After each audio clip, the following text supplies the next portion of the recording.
नमस्कार। कभी कभी ऐसा होता है ना कि सबसे गहरे रहस्य सबसे जानी पहचानी किताबों में ही छिपे होते हैं। आज भगवत गीता की एक ऐसी ही बहुत ही दिलचस्प कल्पना को समझने की कोशिश करेंगे।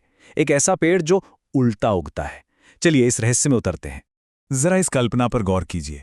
एक ऐसा पेड़ जिसकी जड़ें तो आसमान में हैं और उसकी डालियां जमीन की तरफ बढ़ रही हैं। ये जाहिर है कोई मामूली पेड़ तो नहीं है।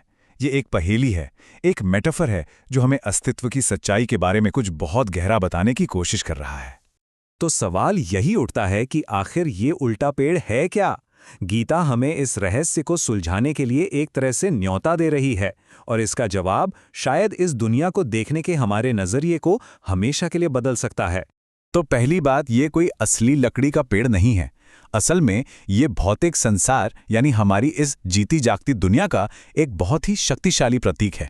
और इसकी जो ये उल्टी बनावट है ना, वही इसके सोर्स और इसकी प्रकृति का सबसे बड़ा सुराग है। तो देखिए, ये जो ब्रह्मांडीय वृक्ष है, ये असल में हमारी भौतिक दुनिया को ही दिखाता है।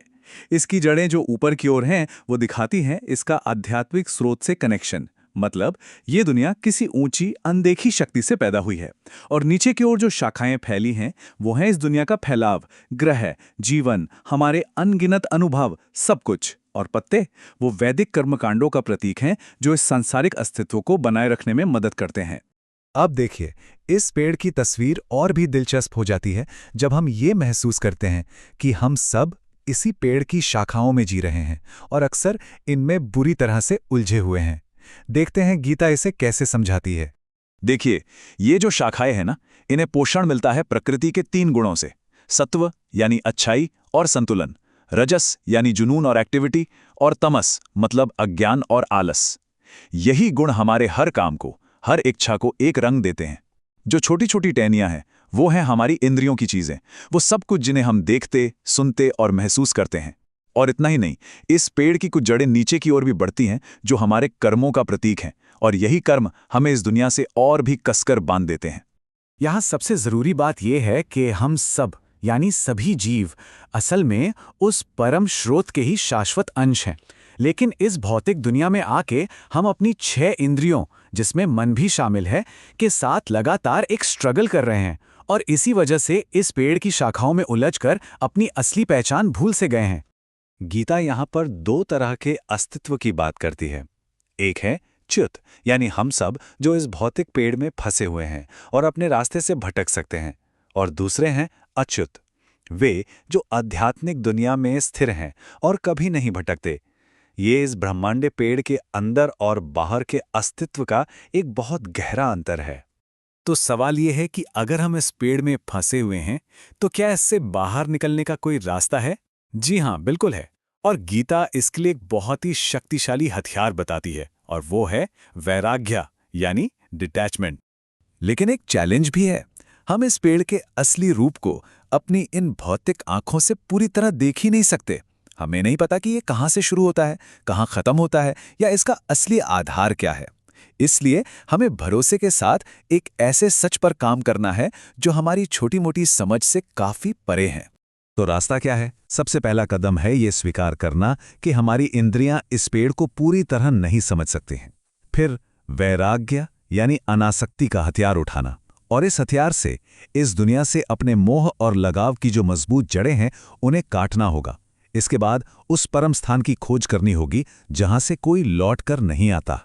और अंत में उस परम पुरुष के प्रति पूरी तरह से सरेंडर करना होगा जहां से ये सब कुछ शुरू हुआ। तो अब जब हमने पेड़ को काटने की बात कर ली है, तो चलिए उस स्रोत को समझते हैं जिससे ये पेड़ निकलता है। वो परम जड़ आखिर है क्या, जहां से हर चीज शुरू होती है? वो जगह, वो परम स्रोत किसी बाहरी रोशनी का मोहताज नहीं है।